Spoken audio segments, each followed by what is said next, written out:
जग का पालनहारा है। ले गुरु का नाम, ले गुरु का नाम, बंदे ही तो सहारा है।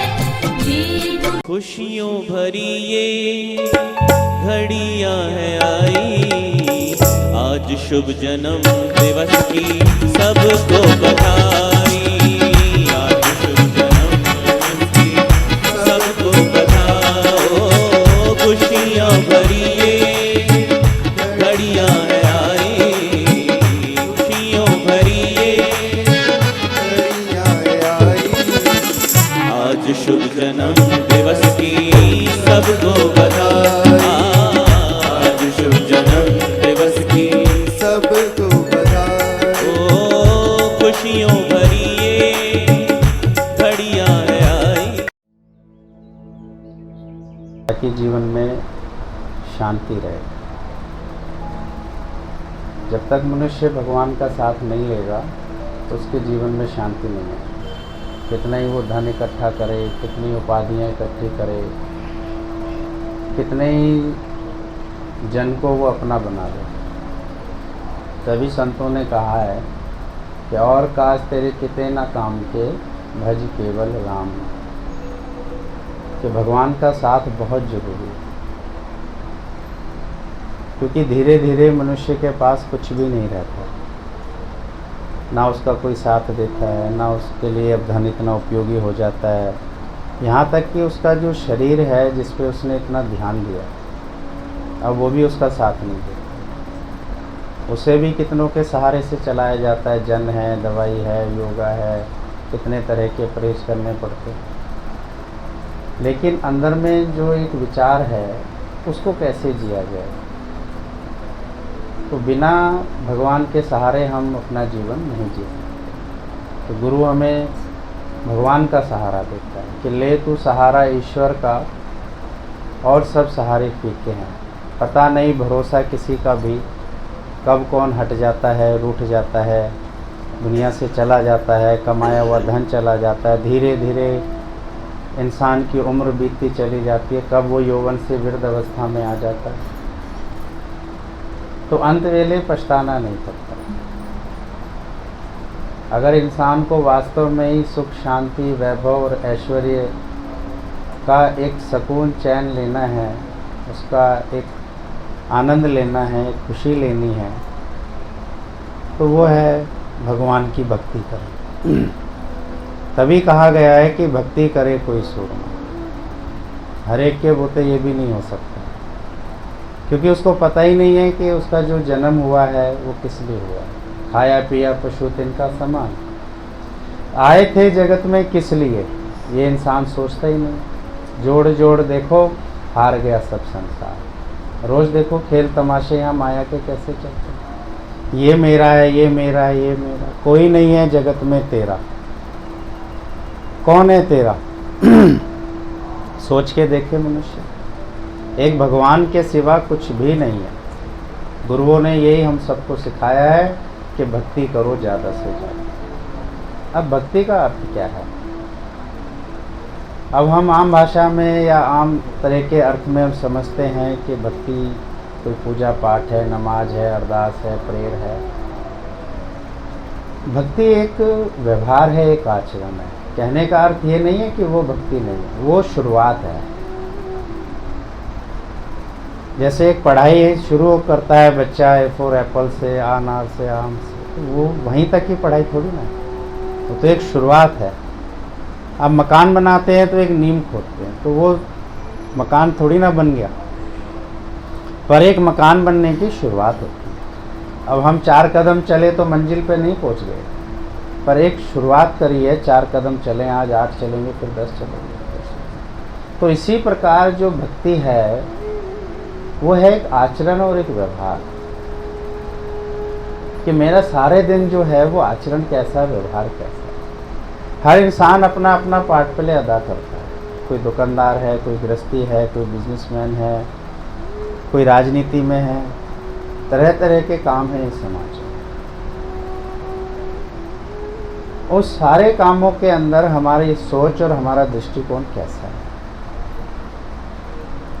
इस पर बहुत ध्यान देना होता है कि अगर हम गृहस्थी हैं तो हमें अपना जीवन कैसे जीना है, अगर हम सर्विस करते हैं या बिजनेस करते हैं तो हमें अपना जीवन कैसे। तो एक सत्संग में ऐसे ही चलता था, जैसे बताया जाता है कि सभी तरह के प्रॉब्लम सॉल्व होते हैं सत्संग में, सभी तरह की कोई ऐसी प्रॉब्लम नहीं है जो सत्संग आने से ठीक नहीं हो सकती, यहाँ तक कि फिर प्रॉब्लम आती भी नहीं है। ये एक ऐसी मेडिसिन है जो ये हम वचन सुन रहे हैं गुरु के, एक ऐसी औषधि है पिए सो अमर होए। आज अगर कोई हमसे भी प्रश्न करते हैं कि कृष्ण है, यस है। कहाँ है? गीता के रूप में है। ये जो भगवत गीता है क्या है? ये कृष्ण ही तो है। प्रभु श्री राम जी है, हाँ है, रामायण के रूप में। और जो इनको पढ़ते हैं और जो सुनाते हैं वो उन्हीं का ही रूप बन जाते हैं। एक बुक्स के अंदर एक डॉक्टर है, एक इंजीनियर है, एक प्रोफेसर है, एक ऑफिसर है, सब है उस बुक्स के अंदर। पर वो कब होगा? जब कोई उसको पढ़ेगा, समझेगा और अपने जीवन में लगाएगा, तो उसमें तो सब है। तेरे भीतर माल खजाना, क्यों जाए ढूंढन देश बेगाना। सब कुछ तेरे अंदर ही है। सोच बदल गई, दृष्टि बदल गई। हमारे आव भाव, हमारे आचरण, हमारा दृष्टिकोण किस प्रकार का है, सोच विचार करके मनुष्य को सोचना चाहिए। तो जो भी सत्संग में जाता, तो जो भी अपनी प्रॉब्लम लेके जाता, तो गुरुजी उनको प्रवचन नहीं बोलते थे, बोला हम साथ चलेंगे। कोई गृहिणी, कोई बिजनेसमैन, कोई दुकानदार, कोई किसान, कोई नेता, कोई अभिनेता, कोई भी आता अपनी प्रॉब्लम बताता।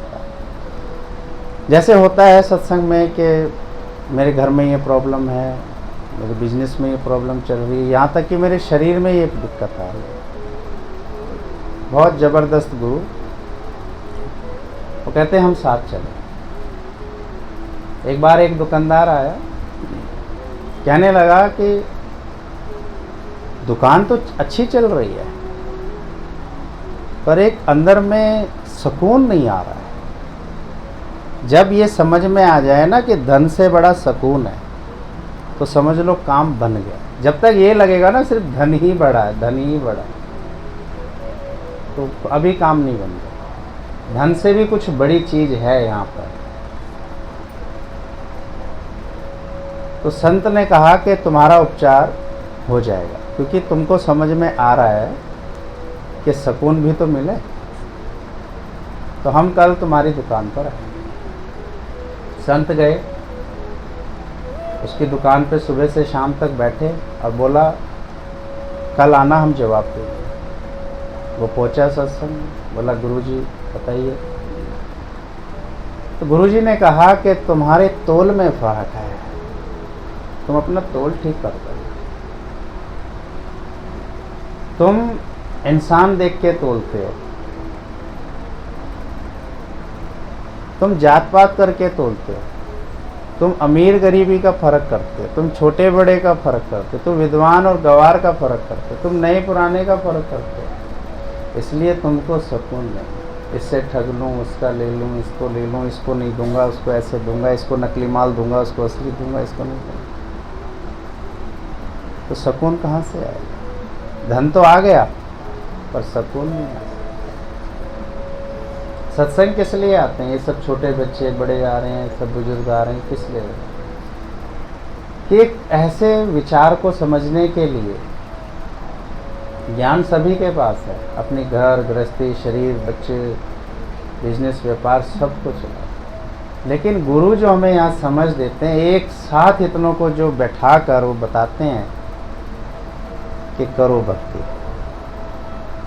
आराम आएगा जिंदगी में, सुकून आएगा, चैन आएगा। भक्ति को अगर हम गहराई से समझे तो ईमानदारी से जीवन को जियो। जो भगवान ने हम सबको एक जीवन दिया है, उसको रजा में राजी होकर जियो। जलन, कुड़न, राग, द्वेष मत रखो। हमें भी दिया 2 आँख, 2 कान, मुंह, हाथ पैर, सब तो दिया है भगवान ने। किस चीज़ की कमी रखी है हमारे? किसी चीज़ की कमी। बहुत दिया दातार ने, कुछ भी कम नहीं दिया। जब इस तरह के विचार वो रोज अपने अंदर में बढ़ाएगा, बोलेगा, अभ्यास करेगा, उसको बहुत खुशी मिलेगी। इसमें कमी, उसमें कमी, इसमें। एक बार सेठ जी पहुंचे उनके सत्संग में। सेठ जी मतलब बहुत सारा धन, किसान मतलब बहुत सारी खेती, गृहिणी मतलब घर, व्यापारी मतलब बिजनेस दुकान, कोई बीमार मतलब जिसकी तबीयत ठीक नहीं है, उसका मतलब एक बीमारी है, तकलीफ है उसको। सोच दृष्टिकोण उस तरह से बनता है। माता पिता मतलब बच्चे हैं उनके पास, कोई टीचर है यानी विद्या है उसके पास। तो एक बार सेठ जी पहुंचे, यानी एक बहुत सारा धन है उसके पास, और सेठ जी कहने लगे कि जीवन में मैंने सब कुछ पाया, बहुत कुछ है मेरे पास, और जहाँ तक मेरी अपनी सोच है, मैंने किसी के साथ कभी कोई बेईमानी नहीं करी। ना मैंने अपने भाइयों या बहनों का हक मारा, ना मैंने किसी से सुख स्वार्थ रखा, ना मैंने अपने माता पिता को दुखी रखा, और मैं बहुत दान पुण्य भी करता हूँ। फिर भी एक सुकून, चैन, शांति नहीं आती। बस जहाँ इंसान को ये समझ में आने लग जाए कि सुकून, चैन, शांति बड़ी चीज़ है। सेठ जी यानी जिसने अपने जीवन में बहुत कुछ किया है, बहुत कुछ किया जो एक आम इंसान के जीवन में होना चाहिए। माता पिता की सेवा, बच्चों की अच्छे तरीके से देखरेख करना, सोसाइटी में अच्छे से योगदान देना। फिर भी एक जो अंदर से एक शांति होनी चाहिए, उसके लिए क्या करना चाहिए? तो संत ने कहा कि अब हम कल तुम्हारे साथ चलें। देखो ऐसे जवाब नहीं देते थे। आजकल डॉक्टर कैसे दवाई देते हैं पता है आपको? एक बार आओगे तो दवाई दे देंगे, 2 बार आओगे दवाई बदल देंगे, तीसरी बार आएंगे थोड़ी और कर देंगे, चौथी बार कहेंगे भैया टेस्ट होगा। अब हम बीमारी को पकड़ेंगे और उस हिसाब से ट्रीटमेंट को शुरू करें। तो ऐसे ही जो गुरु होते हैं, ब्रह्मज्ञानी गुरु, क्यों कहते हैं रोज सत्संग आओ? रोज सत्संग आओ। जो बच्चे रोज पढ़ रहे हैं वो कहाँ पहुँच गए देखो, और जो नहीं पढ़े, जो रोज योगा व्यायाम कर रहे हैं ठीक रहते हैं, जो रोज नियम अनुसार अच्छे से खाते पीते हैं बिल्कुल ठीक है। प्रैक्टिस, अभ्यास हम किस फील्ड में कर रहे हैं, उसी तरीके से हमारा जीवन बनता है। जीवन हमने एक जी लिया, घर बन गए, बच्चे हो गए, शादियां हो गई, यहाँ तक ही जीवन नहीं है, इससे आगे भी जीवन है। सेवा, सुमरन, सत्संग,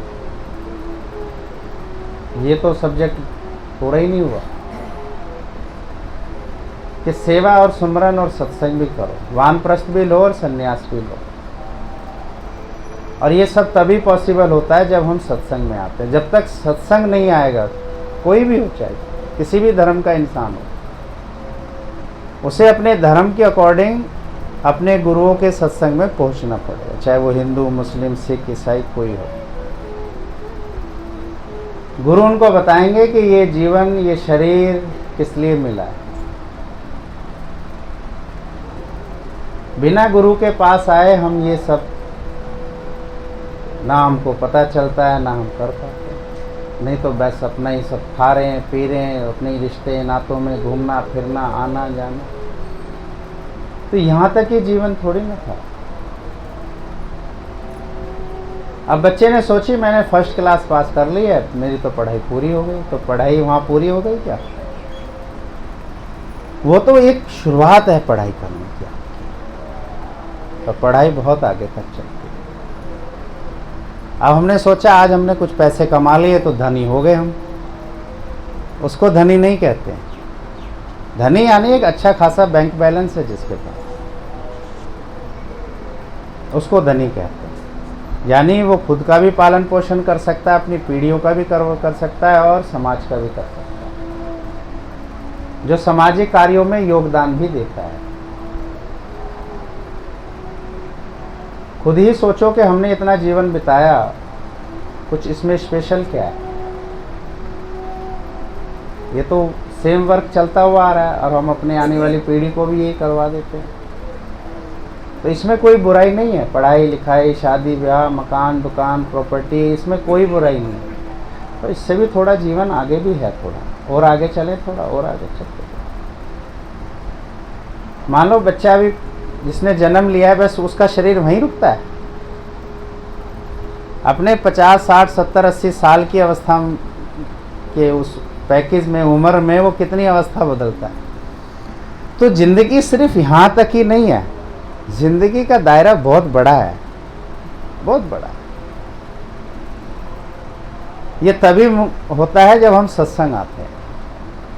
जब तक इंसान सत्संग नहीं आएगा तब तक उसके ज्ञान चक्षु खुलने वाले नहीं है, ना उसका विवेक जागृत होगा। वो एक दायरे तक ही बातें रखेगा, दायरे तक ही सोच दृष्टिकोण रखेगा, उससे तो उसका जीवन सफल नहीं हो सकता। कि सिर्फ मुझे एक हिंदी पढ़नी आ गई तो मुझे नौकरी मिल जानी चाहिए, नहीं। हमारे पास एक सर्टिफिकेट और डिग्री डिप्लोमे भी चाहिए, एक्सपीरियंस भी चाहिए। आप देखना कोई बच्चे आज 10,000 15,000 से शुरू होते हैं, फिर 4-5 साल बाद हम पूछते हैं बेटा कितनी सैलरी हो गई, 50,000 हो गई। तो पहली बार में 50 क्यों नहीं हुए? एक्सपीरियंस नहीं था। अब कंपनियां देखती हैं एक्सपीरियंस कितना है इसके पास, यानी तजुर्बा हो गया है, अब ये मेरी कंपनी को नुकसान नहीं होने देगा, घाटा नहीं होने देगा। डिग्री डिप्लोमा तो है, प्रूफ है भाई इसने इतनी पढ़ाई करी है, लेकिन एक एक्सपीरियंस भी तो होना चाहिए, अभ्यास भी तो होना चाहिए। तो उस एक्सपीरियंस की कीमत उसको मिल रही है। जो इंसान अच्छा बोलता है, अच्छा देखता है, अच्छा सुनता है, अच्छे आवभाव और स्वभाव में रहता है, अच्छी नैतिकता सच्चाई में रहता है, तो उसका जीवन तो बहुत ऐसे बनता है कि सारी दुनिया उस जीवन को नमन करती है। उसके लिए ये गुण भी तो चाहिए। और जो सिर्फ संसार की ओत प्रोत की बातें रखता है, उसी में ही बस जिंदगी गुजार देता है, जैसे रुका हुआ पानी, एक बहता हुआ पानी, बहे सो निर्मल है, रुके सो गंदा हो, तो हद की बात रह गई ना खाली, और कोई बात ही नहीं आती। भक्ति में भी सिर्फ वही एक समझ लिया भाई इतना ही करना है बस।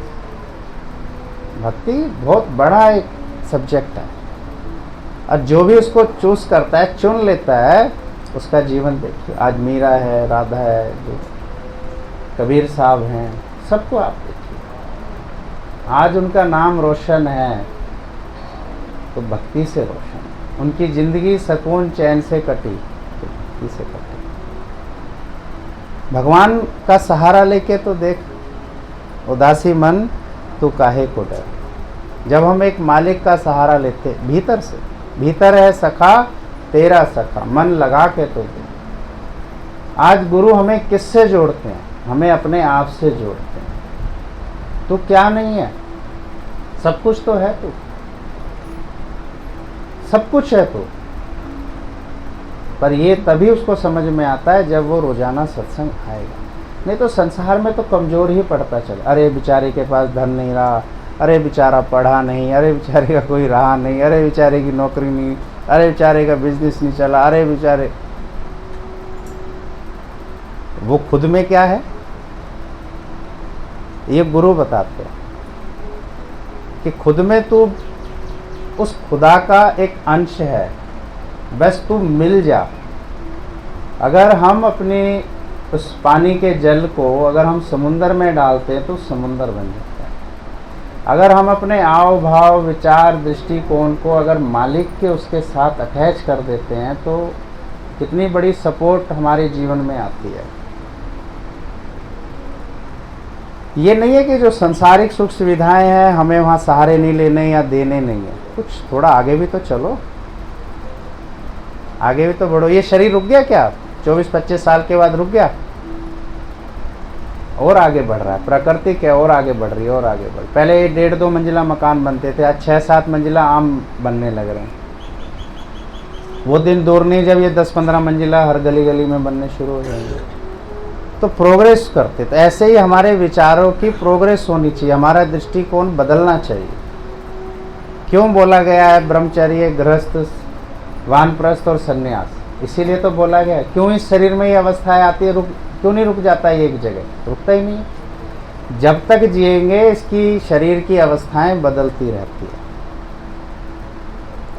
अब सेठ जी के साथ जब गुरुजी गए और सारा दिन रहे और बोला कल आना हम जवाब देंगे, जैसे टेस्ट नहीं ले लेते हैं, बोला कल आना, कल बताएंगे कौन सी बीमारी लग रही है।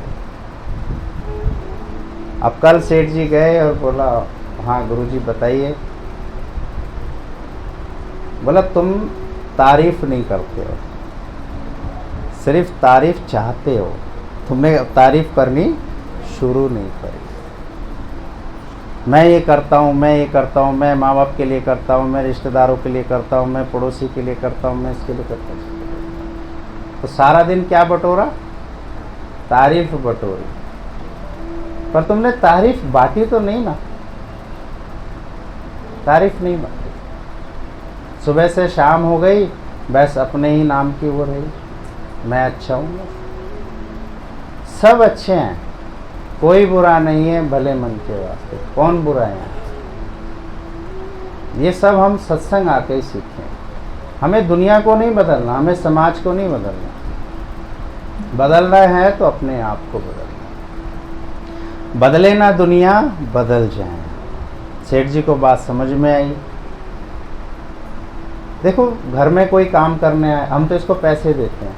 अरे भाई पैसे की बात नहीं होती, खाली उसका थैंक्स भी करो, शुक्रिया भी करो, उसको इज्जत भी दो, उसको प्यार भी करो, तहजीब तमीज़ से उसके साथ बात करो, तो जीवन में सुकून आएगा।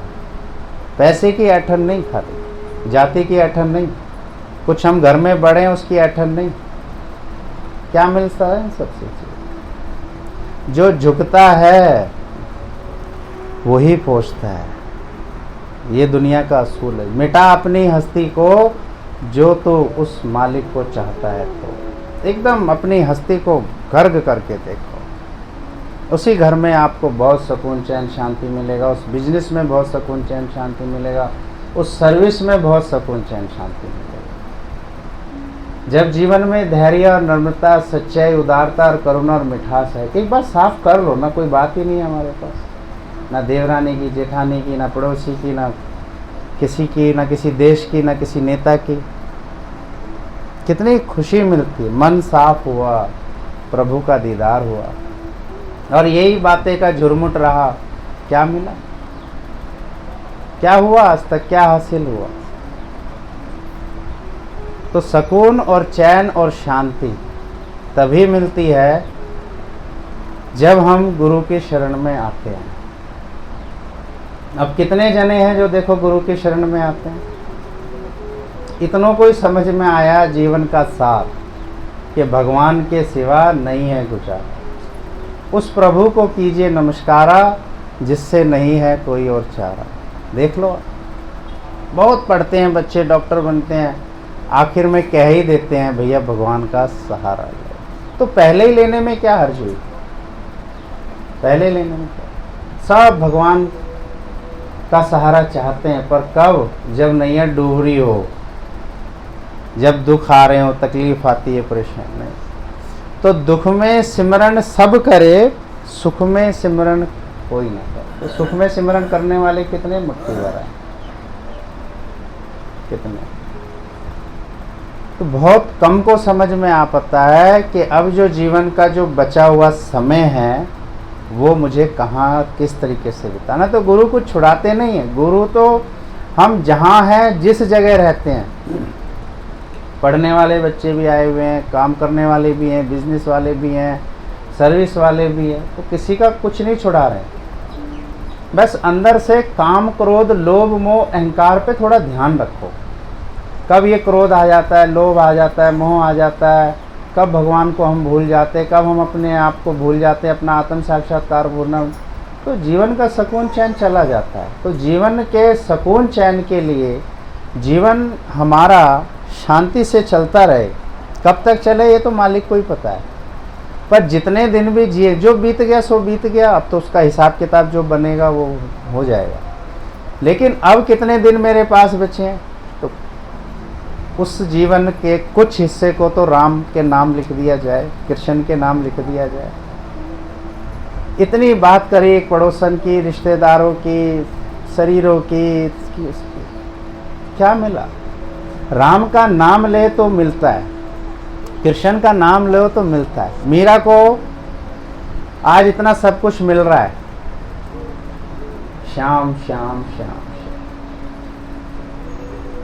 ये वो शाम करती रही, गली गली घर घर गुण गाती है। आज श्रेष्ठता पर है, शरीर नहीं है, कितने वर्ष हो गए गुजरे हुए, पर एक मिसाल है हम सबके साथ। एक सिंगल लेडीज, कोई सपोर्ट नहीं, धन की कमी नहीं, किसने उसको सहारा दिया? भक्ति पर, एक भगवान ने दिया। और वो इतना रम गई भगवान में कि एक दिन उसकी पड़ोसन कहने लगी, बिन गुरु उद्धार न होए। मीरा, तो भक्ति बहुत कर रही है, पर गुरु को ले साथ में, गुरु तुझे तराश देगा। तो गुरु के पास जा। तो बोलने लगी, अब मैं कहाँ ढूंढूं गुरु को? बोला, जहाँ मन भावे, जहाँ मन झुक जाए, जहाँ मन निम जाए, जहाँ मन को लगने लगे कि यही वो जगह है और यही वो दर है जहाँ मेरा सब काम होगा। कौन गुरु मिले? न जात, न पात, न भेद, न भाव, न अमीरी, न गरीबी, न छोटा, न बड़ा। बैठ गई उनके पास, बोली, आप ही हो मेरे माझी, मुझे अपनी शरण में लो, मुझे अपनी शरण में लो, क्योंकि बिना गुरु के उद्धार होने वाला नहीं है।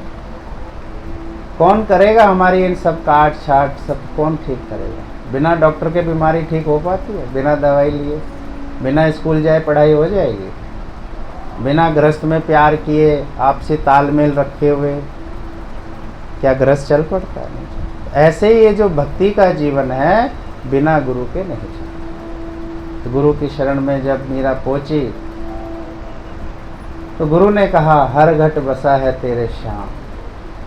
बस यही जान कि हर घट में है वो, सिर्फ मूर्ति में ही नहीं है मीरा, उसका फोकस था सिर्फ मूर्ति में, वो उसी को सब कुछ समझ गई। और गुरु ने कहा, इसमें भी है, तुझ में भी है और मुझ में भी है, कोई ऐसा कण नहीं है जिसमें कृष्ण नहीं है, सब में कृष्ण है। तो सब में देख, जब तू सब में देखेगी तो तुझे सब जगह वही दिखेगा, उसके सिवा कुछ नहीं। ठीक है।